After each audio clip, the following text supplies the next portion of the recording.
once again, here I am on the topic of sports.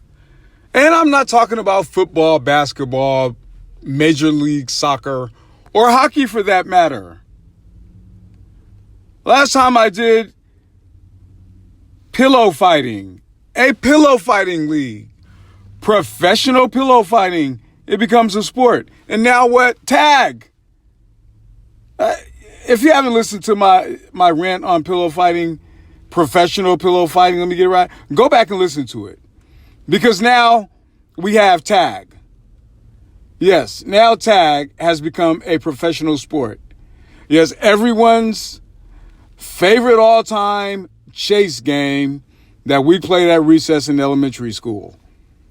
Well, some junior high school. Yeah, tag.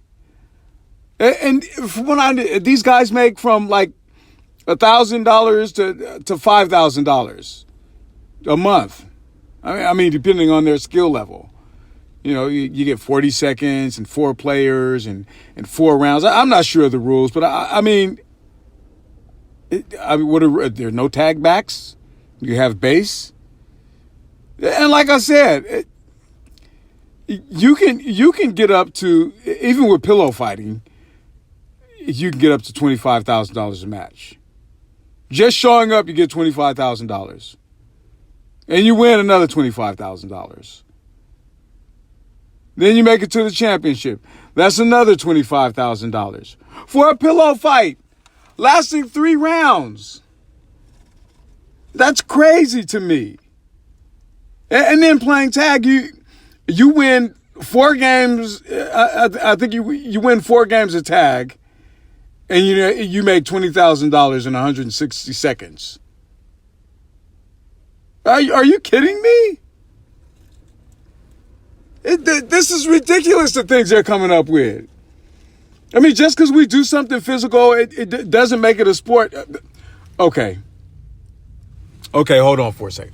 I take that back. Let me digress. Let me go all the way back to where this started. And I blame ESPN, the sports channel. I blame ESPN for this because they came out with this Nathan's hot dog eating championship. And I don't know where it was done first. From what I understand, as I'm looking it up, it's been going on since 1916, but it was Americanized. I don't know where. I think in 1997 or so, even probably before then. I want to say the 80s. They called it Major League Eating. 3 to 10 minutes. You see who can eat the most hot dogs and buns. Sometimes 3 minutes, sometimes 5, sometimes 10. And you stick it in water and you eat it. There's no skill involved in that. Why are we calling that a sport? And then ESPN and ESPN2, they had the World Championship of Poker. I can't pull a muscle, or maybe one of my eye sockets will get tired of looking at the cards. I mean, they used to have bass fishing. I mean, even with that, you got to be in some type of shape. But I'm not going to pull a muscle sticking a hot dog in my mouth. I'm not going to pull a muscle because I'm drawing cards in a poker game. But this is what you get when you say these are sports. And we run around, you run around and you get paid for it? For playing tag? Or pillow fighting?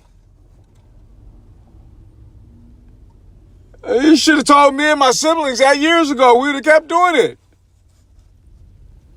Had it as a side job. But I mean, we played all kind of tag. Different forms of it.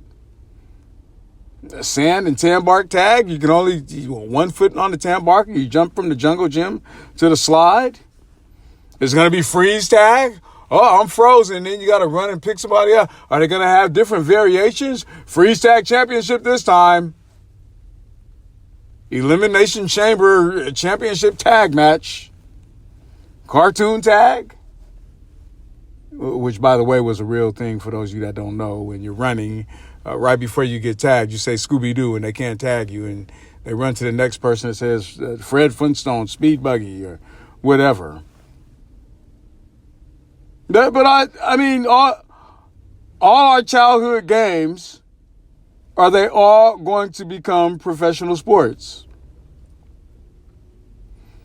ESPN hosting this first ever red light, green light tournament. Be sure to join in as you tune in for the Simon Says League.